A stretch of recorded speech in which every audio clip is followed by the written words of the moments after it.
ගොඩක් ආදරෙන් වෙනදා වගේම ඔයාලව අපේ channel එකට පිළිගන්නවා. අද කියලා දෙන්නේ කිරිය හදනවා වගේ ලේසියෙන් හදා ගන්න පුළුවන් රසවත් කෑමක් ගැන. අපි එහෙනම් වීඩියෝ එකට ගිහින් බලමු කොහොමද හදාගන්නේ කියලා. මුලින්ම මම මේ විදියට තරමක් ලොකු භාජනයක් අරගෙන ඒකට සීනි ග්‍රෑම් 300ක් අරන් තියෙනවා. මම මෙතනදී දුඹුරු පාට සීනි අරන් තියෙනවා. ඔයාලට සුදු සීනි ගන්න පුළුවනි. ඒ වගේම ඊට පස්සේ මම මෙතෙන්ට වතුර මිලිලීටර් 250ක් එකතු කරගන්නවා. දැන් මම මේක ලිපේ තියාගෙන සීනි ටික දිය වෙනකන් මේ විදිහට කලවම් කරගන්න ඕනේ. ඊට පස්සේ හාල් පිටි ග්‍රෑම් 200ක් අරන් තියෙනවා. මේක බැදපු හාල් පිටි නෙමෙයි. මේ හාල් පිටි ටිකත් මේකට එකතු කරගෙන හොඳට කලවම් කරගන්න ඕනේ. ගින්දර ගොඩක් එකතු කරන්න එපා. ගින්දර අඩුවෙන් තමයි අපි මේ ටික හදාගන්න ඕනේ. පිටි ටික මේ විදිහට කලවම් වුණාට පස්සේ මම පොල් කිරි එකතු කරගන්නවා. උකු පොල් කිරි වලින් මිලිලීටර් 500ක්. හොඳට මතක තියාගන්න ඕන අපි ලිපේ ගින්දර වැඩි කරලා නෙවෙයි මේවා කරන්නේ.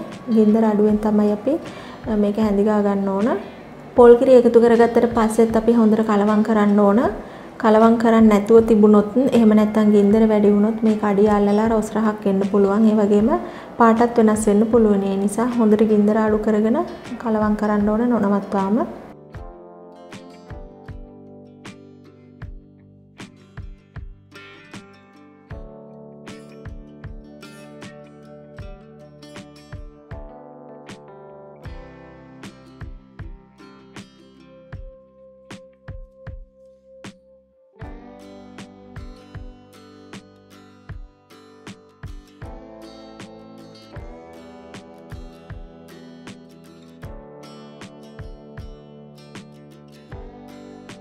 මේ විදිහට කලවම් කරද්දී අපිට මෙහෙම උකු මිශ්‍රණයක් හැදෙනවා ටිකක් වෙලා යද්දී.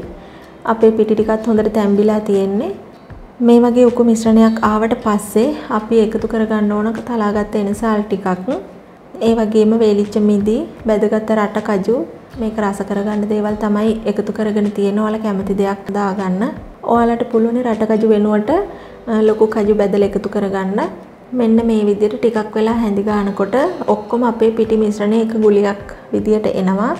මෙන්න මේ වගේ. එතකොට මම මේක ට්‍රේ එකකට අයින් කරගන්නවා. ඔයාලට කැමති හැඩයක කැමති ට්‍රේ එකකට දාන්න පුළුවනි. මම මේකට බටර්වත් මාගරින්වත් මොනවත් ගාලා නැහැ.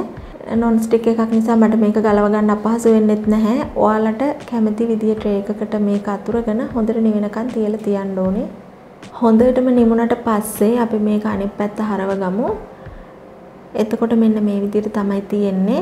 දැන් කැමති හැඩයකට කෑලි කපාගෙන කෑමට ගන්න පුළුවනි. ඉතින් මේක ගොඩක් සරල කෑමක්. ඔයාලත් මේ විදිහට හදලා රස බලන්න.